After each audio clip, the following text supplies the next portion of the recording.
Bonjour à tous et soyez bénis au nom de Jésus-Christ. Je suis l'apôtre Junior Endon, votre humble serviteur qui est là ce matin pour partager la parole de Dieu avec vous. Nous rappelons que depuis un certain bout, nous sommes en train de partager sur comprendre la prospérité financière. Et si nous parlons de la compréhension de la prospérité financière, ce matin, il est important que nous parlions du thème investir est un risque nécessaire. Investir est un risque nécessaire. Dans Ecclésias chapitre 11 du verset 1 au verset 3, il est écrit: Jette ton pain sur la surface des eaux, car avec le temps tu le retrouveras. Donne-en une part à 7 et même à 8, car tu ne sais pas quel malheur peut arriver sur la terre. Quand les nuages sont pleins de pluie, ils la répandent sur la terre. Et si un arbre tombe au midi ou au nord, il reste à la place où il est tombé. Ici, bien aimé, lorsque nous lisons d'autres passages, vous vous rendez compte que la Bible nous dit, je veux dire, lorsque nous lisons d'autres versions, la Bible dit investis dans certaines entreprises, investis, ne te lasse pas d'investir, investis dans 7 ou alors dans 8, parce que tu ne connais pas quel malheur arrivera sur la terre. Ça veut dire que lorsque nous parlons dans ce passage, lorsque la Bible dit jette ton pain, le véritable contexte et la véritable explication de ceci, ce n'est pas prendre son pain tel que nous avons dans le sens littéral du terme, c'est-à-dire prendre ton pain, tu pars à la rivière, peut-être tu pars, tu jettes cela, non. Ça veut clairement dire que, en fait, ici l'eau pourrait symboliser peut-être une entreprise et ton pain symbolise une de tes semences. Nous avons vu les 3 types de semences, ce qui veut clairement dire que ici l'objectif est de prendre une semence et de mettre quelque part afin que ça puisse rapporter. Il s'agit d'un investissement. Vous savez, il y a une différence entre celui qui investit et celui qui n'investit pas. Celui qui n'investit pas, quelqu'un qui n'est pas un investisseur, c'est quelqu'un qui vit dans la sécurité. Par exemple, vous pouvez travailler quelque part. Et quand vous travaillez quelque part, vous vous contentez de votre salaire parce que vous êtes certainement employé. Ou alors peut-être vous travaillez des tâches au fur et à mesure. Mais quelqu'un qui investit, quelqu'un qui entreprend, quelqu'un qui développe une certaine activité génératrice de revenus, c'est quelqu'un qui vit dans une activité de risque. Donc il y a donc 2 volets, il y a le volet du risque et il y a le volet de la sécurité. La sécurité, c'est la vie selon laquelle, n'est-ce pas, tu te contentes de ce que tu as et tu continues à vivre normalement. Alors qu'il y a l'autre volet qui est différent du volet de sécurité, c'est le volet du risque. Le risque, c'est quoi? Soit tu entreprends, soit tu investis.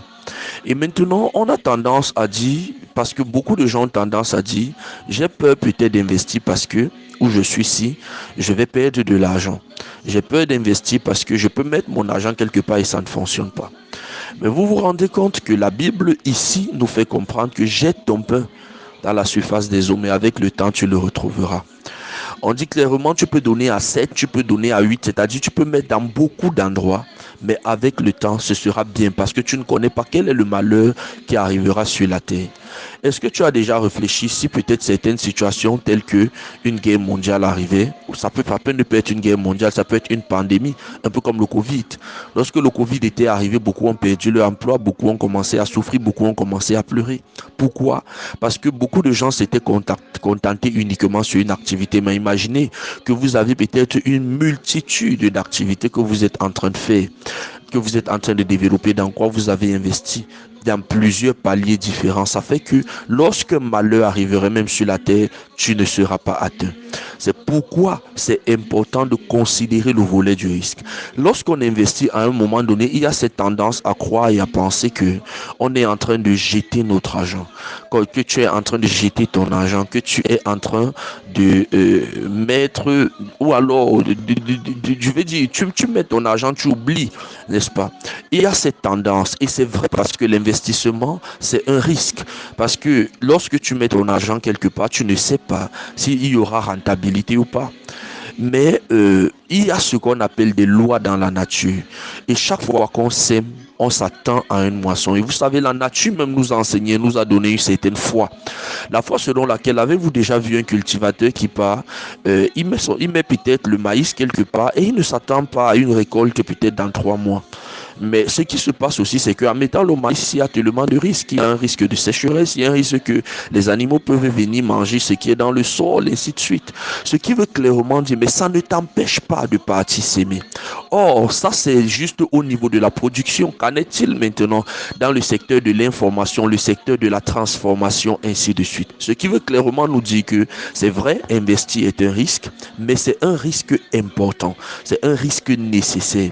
Parce que c'est le seul risque par lequel tu peux parvenir à l'indépendance financière. C'est le seul risque par lequel tu peux parvenir à la liberté financière. C'est le seul risque, n'est-ce pas, que tu peux utiliser qui va t'amener à avoir une meilleure vie. Bien-aimé, il est lieu de comprendre que la richesse se trouve dans le risque. La richesse ne se trouve pas dans la sécurité. Si tu te contentes de ton salaire ou alors de ton emploi chaque jour, tu vas mourir pauvre. Le salaire a été fait pour vivre pendant 30 jours.